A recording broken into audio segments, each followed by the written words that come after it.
Welcome to Dateline Health. This is Fred Lippman coming to you from Nova Southeastern University. And there have been a lot of questions about interventional cardiology. And there's been constant comment since we had a show on breast cancer relative to certain new diagnostic techniques. So these two wonderful doctors happen to work together in a sense as colleagues at Holy Cross Hospital, although they're in separate subspecialties. And let me introduce to you Joshua Purow, Dr. Purow. And he's an interventional cardiologist, and he is going to be talking about smart care. Welcome. Thank you. Good to have you here again. And a new person to our group here, Dr. Howard Rubinson, who is a radiologist, and he specializes in most diagnostic radiologic procedures, and we're glad to have you, Doctor. Good to be here. Thank you. Good to be here. Good.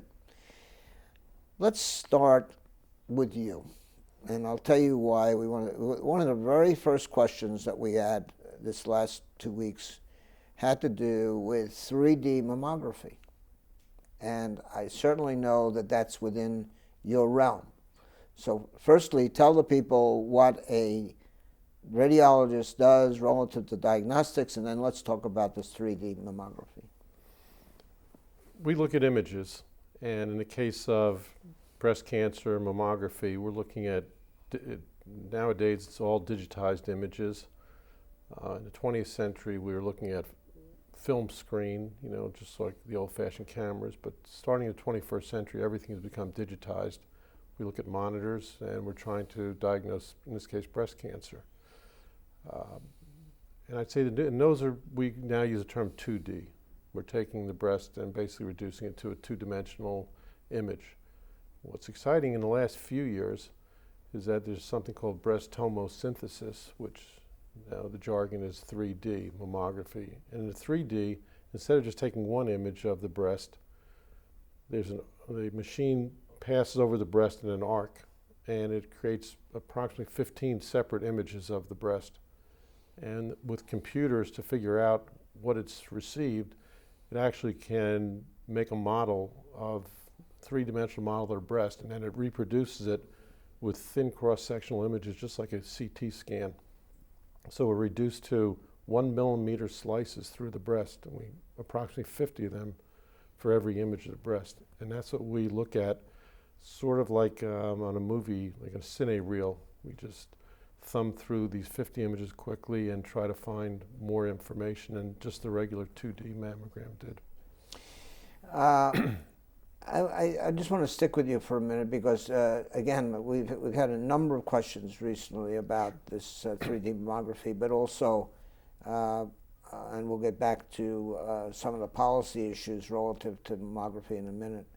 But in essence, what you're telling us is that, like you said, it's like a CAT scan of the breast, and it gives you a greater opportunity to not only view, say, some irregularity in tissue structure, but it also gives you the depth, doesn't it? It does, and it's one of the few things in medicine where we actually can improve the sensitivity of picking up disease and be more specific. The problem we have with mammography basically is that we superimpose the whole breast into this flat image, and we create a lot of shadows, and we can't always be sure if they're real or not, and we often have to bring women back to figure it out. This is slicing right through the breast, and it's sort of like if you're looking through a forest of trees, and instead of standing outside and trying to see what's in there, you take a step to the first row, and you can look to your left and right and see what's there, and you take a step again and go to the second row. So we can eliminate a lot of the superimposition, so we don't have to recall the women with the same frequency.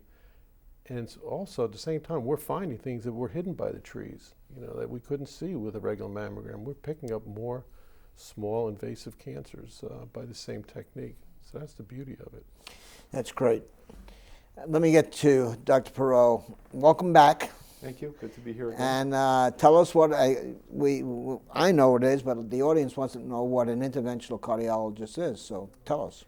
Well, an interventional cardiologist is a branch of cardiology, mostly focuses around coronary artery disease. Although I think even in the most recent years that's starting to expand as well. But mostly we focus on coronary artery disease. When we talk about interventional cardiology, it usually involves invasive procedures that can both diagnose coronary artery disease, which really means blockages of the coronary arteries. These are the arteries that are responsible for chest pain and heart attacks. So in that way, using these procedures, we can even open up these blockages, put in things like stents, do what's called an angioplasty, and that way we can restore better blood flow. We can relieve symptoms related to the blocked up arteries, as well as even reduce the damage that may be caused by something like a heart attack. You know, the last time we had the opportunity to sit across from one another, we spoke about the amazing change in cardiac care and the ability to deal with the functioning element of this wonderful motor called the heart. Because through interventional cardiology, again, you're going to explain, you're not cutting anyone open. Correct. Explain what you do. Right. So these are what's called minimally invasive procedure. They are invasive, but they're not surgery where you open up or cut something open. You use catheters.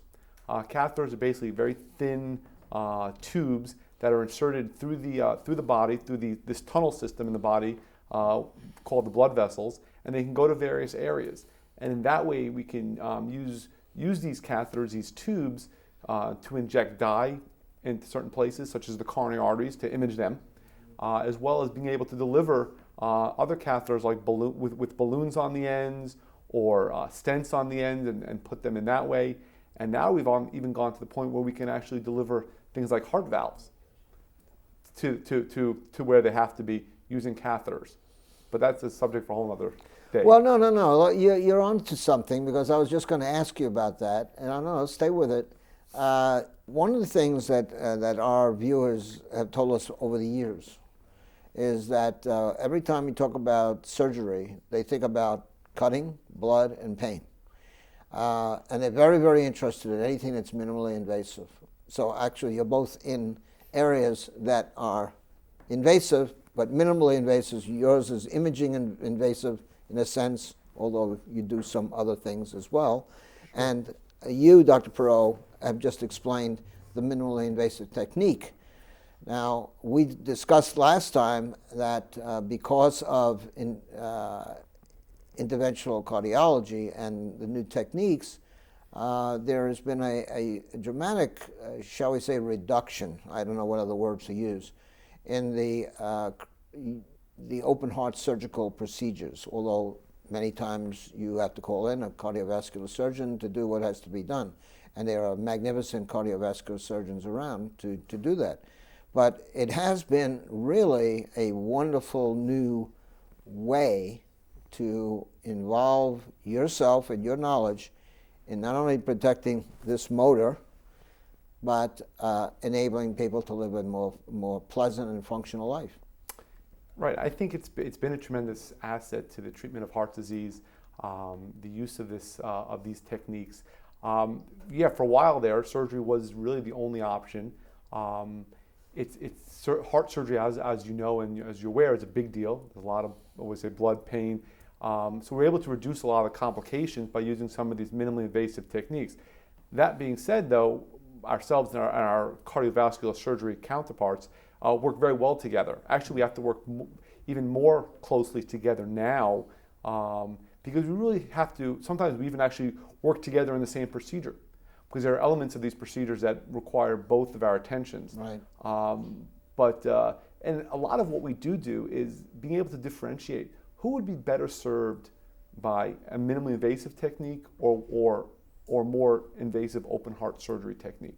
So really, that's one of our goals, and we often work together with our surgical counterparts to be able to make those decisions. And if I'm not mistaken, when we last had you on the show, there was either construction or there was a new OR that was built just to allow that to occur. Is that correct? Yeah, we've in the last 4 or 5 years we built this hybrid OR, okay, which is basically it functions as a fully functioning operating room and also the fully functioning cath lab or procedure room that allows people to do these catheter-based techniques. And that way we work together. And there's many different areas where this hybrid operating room has its use. And again, one of the main areas that we use it, which was built for, was for these transcatheter aortic valve replacements, where we're literally doing aortic valve surgery, aortic valve replacement using catheters. So for people who may be too high of a risk for a traditional open heart aortic valve surgical replacement, they may benefit and they may do well with a transcatheter aortic valve replacement. So this has been a whole brand new area that's opened up a lot of opportunities, both in our cardiology field, but in the interventional radiology field and other areas where we can work together with our surgical counterparts to be able to do these more advanced procedures and techniques. Dr. Rubinson, let's get back to you and let's sort of tag on to this, because I really, I'm not aware of the full scope of your responsibilities, but I would assume that the radiology department in itself has, available techniques and diagnostic measures that are concomitant with the care of the heart as well as the diagnostic procedures. So let's talk a bit about what you do and the department does. What I do beyond just looking at the images and making a diagnosis is when a woman needs a biopsy, my partner and I basically are available to do the biopsy, whether it be under ultrasound, mammography, or MRI. However we best found the abnormality that's suspicious for cancer, we can use, these are minimally invasive techniques also with local anesthesia. Woman's wide awake and we numb the breast and we put sizable needles there and get core tissue, and a pathologist can make diagnoses within 48 hours of what's abnormal or not in the breast. That's rather dramatic because, when you think back not too long ago, there was a lot of cutting. And actually this is far more accurate because we're using imaging to put a needle directly. We can be biopsying 4 millimeter, like less than 1/4 of an inch abnormalities, and we can see it, and if we see it we can make sure our needle is goes right through it, whereas it wasn't always the case with an open surgical excision because you can't explore a breast. It's not like opening the abdomen and you can sort of look for the organs. The surgeon would have to just make a cut, and if he missed it he'd make a bigger cut, and we take a really minimal amount of tissue and yet hit the jackpot almost all the time. I would assume that there must be some interventional radiologists involved with cardiology as well. Yes, we have very analogous situation, but instead of working in the coronary arteries, my partners work mainly in the lower extremity vessels. They may work in the aorta, and but pretty much excluding the heart, and they do also work in the neck for your carotid arteries, and they can inject contrast to make diagnoses similar to what Dr. Purow can do, and they have stents of their own for narrowings and occlusions that they can open up in the legs and in the neck. You have a very complex CT scan unit that does cardio CT scanning. I know that one of the preeminent individuals who's might be part of your team or whatever is Dr. Smokilowski, who is very, very well known in reading these types of CT scans. Right. He's my partner. We've been together for at least 25 years, and we were back at Jackson trained together, so I know him very well. And these are very, I think the scanner we have at Holy Cross now is a 256 slice scanner, and I think it's tremendous in visualizing coronary arteries. Dr. Purow can probably give a better perspective as to where that fits in and how he's going to diagnose coronary artery disease, but it definitely, I think, has added a significant completely non-invasive way of getting a lot of information on patients who are suspect to have coronary artery disease. It's funny because when we sat down together, we noticed that this was a bit of an interesting pairing, interventional cardiologist and a radiologist. How are we going to work this? But we realized that we have a lot more in common than we think, and really, number one relates to the impact that imaging has sustained on a lot of what we do. Obviously, they provide the imaging and how they can act on it, but also how essential imaging is to us. But also, we noted that the similarity was how much technology has really benefited all our fields and really advanced what we do. Getting back to Dr. Smoklavitsky, he's again a CT radiologist who focuses on imaging of the heart.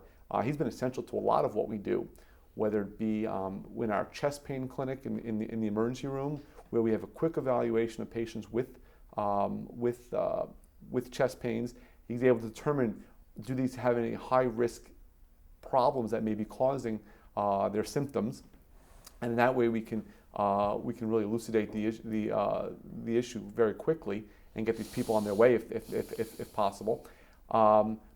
Or to the extent where he's essential in terms of our doing these aortic valve replacements with the catheters, because being able to size everything appropriately is essential in terms of being able to deploy the right size stent or stent valve in the aortic valve. To me, it's fascinating. Again, I've been around the block. People know that, and it's interesting to hear both of you communicate. And it's also interesting because, as you said, Dr. Rubinson, the issue relative to your tenure in practice, I'm not saying that you've been around a while, but you have been around a while, the changes have been so dramatic. When I started medical school, nobody even heard of CT scanning. Right. And by about my second year, there was rumors about this type of device that could take all these images and produce cross sections. And finally, by my third year, our medical school received one of the first 2 CT scanners in the city of Philadelphia. In another year or 2, when I was ready to start my radiology residency, every radiology department, first-rate university-type department, already had a CT scan. It was so obvious, that technology. And then 10 years later, the same thing happened with MRI. And then we see with the digital equipment that we're doing just for regular X-ray. I mean, it's just exploding what we can do. And I think in its own way, I know that last year at our biggest meeting that we hold in Chicago every year called the Radiological Society of North America, one of the 5 biggest topics of interest was 3D tomosynthesis mammography, because this is like, since the beginning of digital mammography, which I told you is the beginning of this century, like 2001, 2002, people are starting to get it. This is the biggest thing in mammography that's happened. Let me get into something which is policy driven, and if you don't want to answer, that's fine. But there's been a lot of comments from our viewers about the new issues relative to how many years should go by before you get another mammography. Well, my thoughts are basically, I'm in agreement with most of the societies that we have in our country, in which after the age of 40, women should have a mammogram every year. And a lot of the policies to say you do it every other year, you automatically save half the cost of mammography. So if you're trying to, have policy for spending money and it's tight, you can save half the money there, and you're not going to save as many lives. And it's a question of where you want to be there. But I believe that, I see a significant number of cancers in women in their 40s, and beyond that, it's how many years of their lives I can help save by discovering. If I'm only doing it women who are, let's say in their 70s, I can help them, but the amount of benefit to you is not the same. To a young woman who has a family, who has potential for another 40 years or whatever life expectancy is, I'm pretty strong that by age 40, women should be screened. To tell you the truth, I've asked this question maybe 10, 12 times, and the answer is the same thing. Dr. Purow, talk to me about smart care. What is smart care at Holy Cross? There's a whole series of guidelines out there in terms of what good evidence-based care is, what the best what tests are appropriate, when we should use those tests, what procedures are appropriate. But in terms of how to be able to make those decisions as to how to best deliver that care, that's really not there. And that's what Smart Care is testing. Smart Care is a pilot project that's was sponsored and initiated by the American College of Cardiology. It's a nationally based program that's supported by by CMMI, by Medicare and Medicaid Innovative Committee, and supporting it to the point of $15.8 million. So it's a grant that was given over 3 years to be able to achieve this project, and obviously they felt there's a lot of importance and relevance to it. What this project is all about is it takes a series of clinical tools to see if we can implement them into the way we deliver cardiac care. Can we be able to achieve a better correlation with evidence-based care? So for example, and it usually focuses on people with ischemic heart disease or people who we suspect may have coronary artery disease. And that's kind of where I've gotten involved with this. So if you have this patient who comes in with some chest discomfort and the doctor thinks he should get a stress test, one of the problems is that there is a lot of inappropriate stress tests being done. So how can we make sure that most of the stress tests are being considered appropriate? Well, one of the tools we have available to us is a tool that says, based upon this person's presentation, is that stress test appropriate? Now, these kind of tools and this kind of value-based care is something that is going to be demanded of us in a matter of a couple of years. We're all going to be using them. So this is a pilot project to be able to look at these. And we're looking at this years ahead of when it's going to be demanded. We're all going to be using them on a regular basis. Now, there are several components of this Smart Care project. That was just one component that I mentioned, but there are several other components. So if a patient does has an abnormal stress test, and you want to then consider whether the patient should go for an invasive procedure like a cardiac catheterization and possibly a stent. Well, one of the concepts that this project is looking at is the idea of shared decision making. Something where we can better get the physicians and the patient together to be able to make the decisions together regarding their care. It's no longer the doctor saying, you need this procedure, let's sign you up. Here, and this is something we failed at as physicians, we don't get together too often or as much as we should with the patients to be able to make that decision together. Well, this project is trying to find ways to be able to do that in the forms of brochures, in the forms of informed consents that are personalized to the patient, so that the patient reviews these informed consents before they go for the procedure. And in this way, there's more of a shared decision making between the physician and the patient. That's the ideal way of practicing medicine.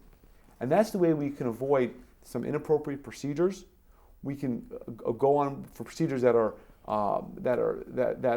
being now performed in a more collaborative fashion, and that we also avoid inappropriate testing. And so I think this is kind of what this project is doing. Now it looks at all this data based from these tools, and there's feedback to it. So it says, by doing this, does this reflect less inappropriate testing? Does it reflect less inappropriate procedures? Do the patients do better long term?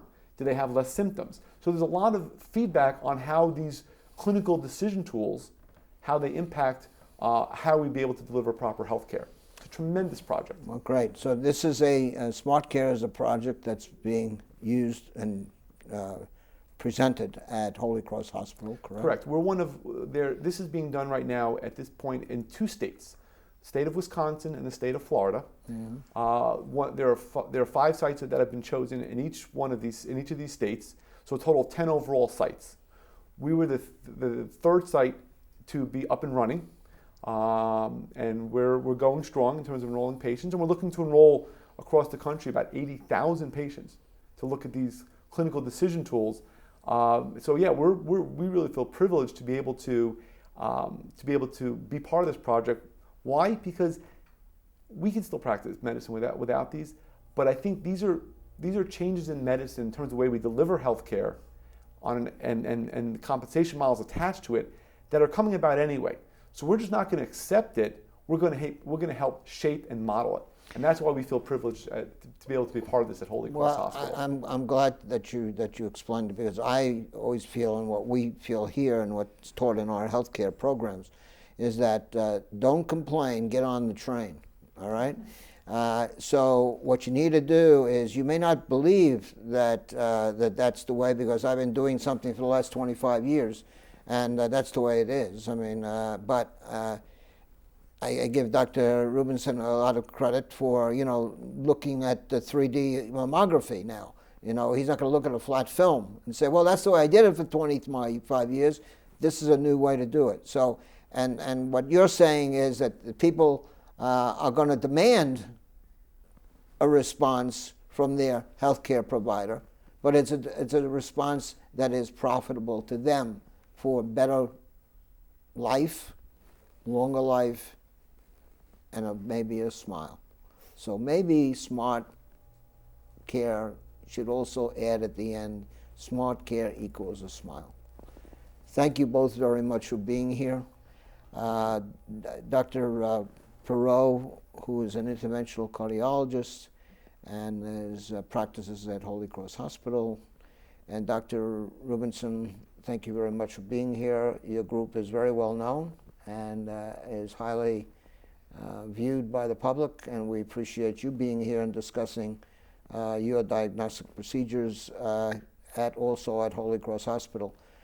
Folks, you always ask questions. If you want any answers to these questions, there's a telephone number and an email address right here, and we're going to put up SmartCare's contact number. We'll put that up on the screen.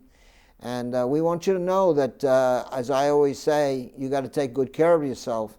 But the only way you take good care of yourself is by communicating with your healthcare professional. And what you have in your mind is not in their minds until you communicate with them. That's part of smart care. So I thank you for allowing us to come into your homes again. Remember, this program is called Dateline Health. We come to you from Nova Southeastern University. My name is Fred Lippman. Until next time, see you.